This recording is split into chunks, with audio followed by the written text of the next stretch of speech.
This is Up Close. I'm Stephen I. Weiss. When people work together to accomplish the same goal, they can accomplish more than any one individual. But sometimes that's a bad thing. The tobacco industry has been able to do more to sell harmful products, and the trucking industry has been able to do more to keep dangerous drivers on the road, thanks to one organization that used to have a very different reputation. The New York Daily News' Alyssa Katz discusses her book, The Influence Machine, the U.S. Chamber of Commerce, and the Corporate Capture of American Life. And then, when given the technology to do so, untold millions of people pirated incredible quantities of copyrighted music. The MP3 revolution and what it's meant for the music industry is explored by Stephen Witt in How Music Got Free, The End of an Industry, The Turn of the Century, and the Patient Zero of Piracy. But first, here's my interview with Alyssa Katz, talking about the Chamber of Commerce that you may not know. When we think about the Chamber of Commerce, this is an image in our mind that's changed drastically in the last 20 years, right? We used to have an idea of the Chamber of Commerce as this thing you heard about as like this folksy old little thing on Main Street that somehow, maybe this or that business person got an award or something for the Chamber of Commerce. But the Chamber of Commerce that we know now is a very, very different thing. Right. Well, I mean, we still around the United States have hundreds of chambers of local commerce, right? They're really supporting local businesses, making sure that all local systems are go, education, roads, transit. The U.S. Chamber of Commerce has evolved into a very different animal. And many of those local chambers are members of a national federation. But the U.S. Chamber is really, under its current leadership that's been in place for about 15 years, become a political powerhouse that has really shaped electoral politics in Washington and shaped how business influences public policy in a very profound way. And there's a lot of rhetoric in Washington, and there has been for a very long time around what's good for business, right?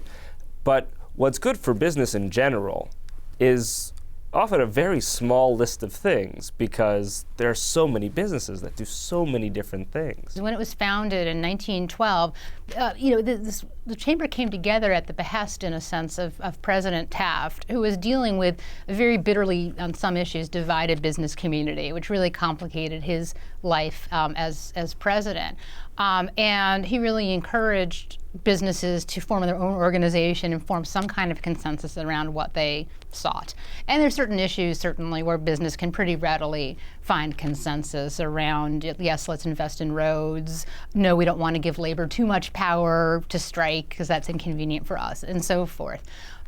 But what we have seen over time as the chamber has matured, and it's now more than 100 years old, is that business has evolved into so many different niches and so much of a spectrum, not just big and small, but different industries whose interests are often at odds. And there's a very obvious reason why they're tilting in favor of a certain set of businesses over everybody else, right, at any given point. Well, sure. I mean, any organization has to pay the bills, and even though the chamber is a nonprofit trade group, in order to engage in the kind of very aggressive campaign activities it's involved with, the chamber spends tens of millions of dollars in each federal election cycle. It's the biggest lobbyist in Washington. It's spent over $1 billion in the past dozen odd years on lobbying.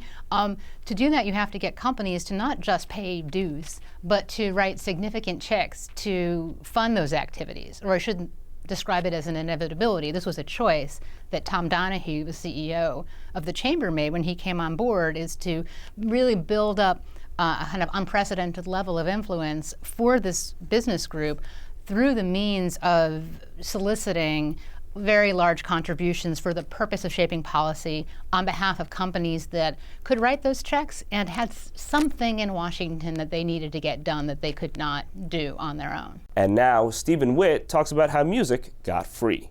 We live in an era now where great quantities of information and great quantities of intellectual property have become free, or essentially free, or to a degree, available in different ways for free.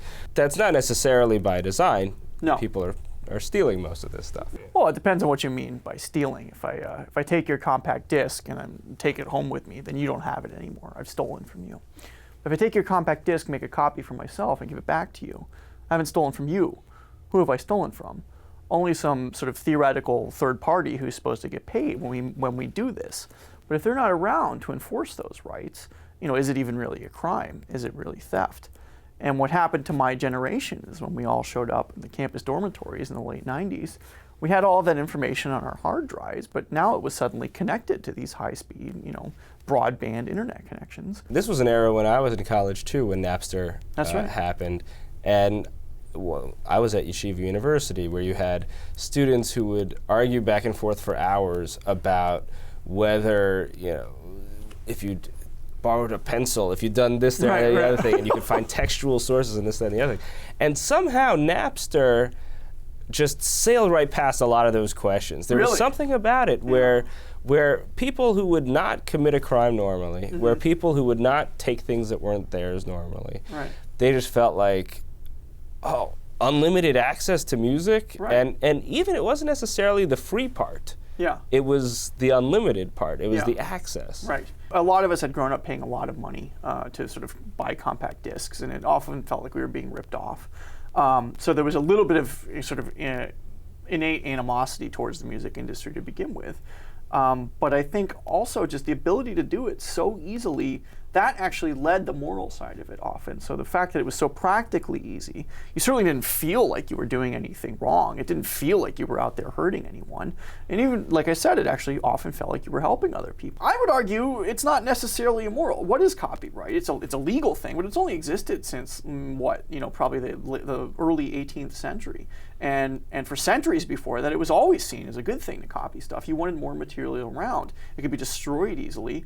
It was good to have multiple copies of stuff lying around. Right, but the era of mass production changed it. Right, radically. and all of a sudden the idea that someone could make money on it meant that the person who should make money on it would be, and if you were getting it free without license, then you were ripping off someone who made their living at it. Maybe you were, maybe you weren't. There's libraries. Eventually copyright runs out and things enter the public domain. I think the ability to limit reproduction rights and to earn money off of it is enshrined in the Constitution and in most other founding documents of the modern era. But it wasn't always that way. And what the authors really objected to first was not copying so much as bootlegging. And I think that is pretty immoral. If I'm taking your work, if someone takes my book, rips it off, and then sells it for a profit to themselves, I think they're doing something wrong to me. But my book was torrented, it was pirated, and that was distributed for free, and I'm okay with it. My publisher probably is not, but to me it's a different kind of thing. I think there's a desire to exchange information and share it. That's all for this week's abbreviated web episode of Up Close. A reminder, you can see the full episode of Up Close on the Jewish Channel on cable, or listen to the full audio of the show as a podcast, available on iTunes and your favorite podcast player. The Jewish Channel is available on cable: Time Warner Cable Channel 1640, IOPLM Channel 505, RCN Channel 268, Cox Cable Channel 1, Bright House Channel 330, Verizon Fios Channel 900, and on Comcast on the on-demand menu on premium channels. For more information, visit tjctv.com.